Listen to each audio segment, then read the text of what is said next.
So I think I just lost my 3 best friends. Long story short, Sarah accidentally added my old number to a new group chat called Beach Trip 2026. I've been sitting here for 3 days, silently reading every single message. And guys, it's bad. They were talking about how I don't know how to take a hint, and how my outfits are literal jump scares. One of them even said they only invite me to things because they feel bad for my mom. I'm running this obby right now just to keep my hands from shaking. I thought these were my sisters. I've told them everything.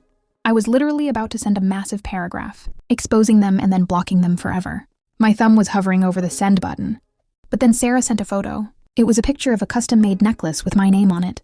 The caption said, "Do you think she'll like it?"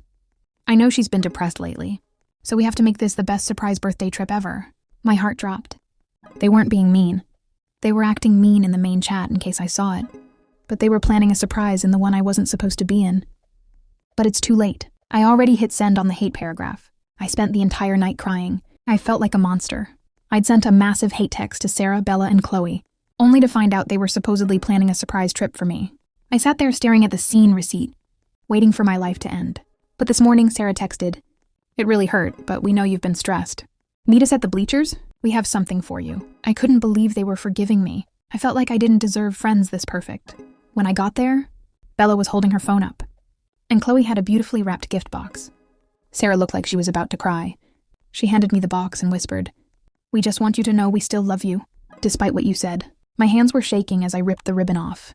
I expected to see the necklace from the photo, but the box was empty, except for a single post-it note at the bottom. I picked it up, and in Sarah's perfect handwriting it said, "We knew you were reading Psycho." I looked up and the sad look on Sarah's face vanished. She started laughing. Bella wasn't just holding her phone. She was live streaming the whole thing to 10,000 people. They didn't accidentally add me to the chat. They did it on purpose. Chloe leaned in and smirked. "Did you really think we'd spend money on you? You're not our friend.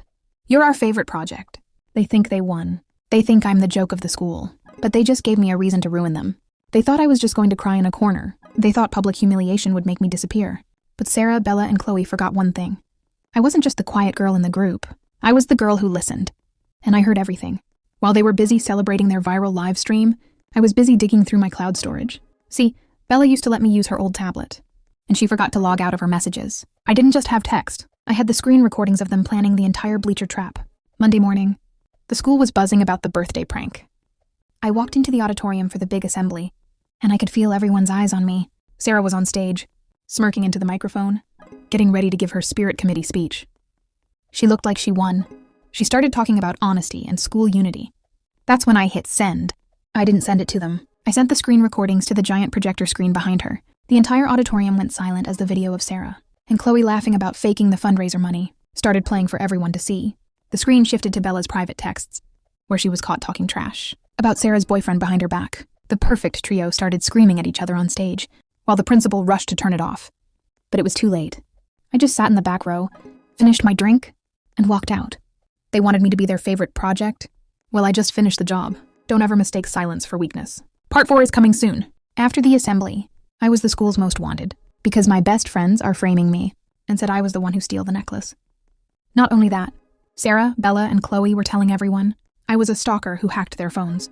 I was sitting alone behind the gym, trying to breathe, when someone sat down next to me. It was Kyle.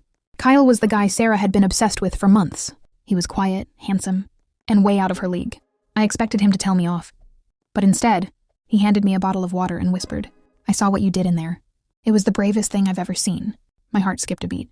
He told me that Sarah had been harassing him to date her, and he'd been looking for a way to show everyone who she really was. Then he looked me in the eyes and said, "They're trying to frame you for stealing that necklace, aren't they? I have the proof you need." It turns out, Kyle was at the mall the day Chloe returned the gift.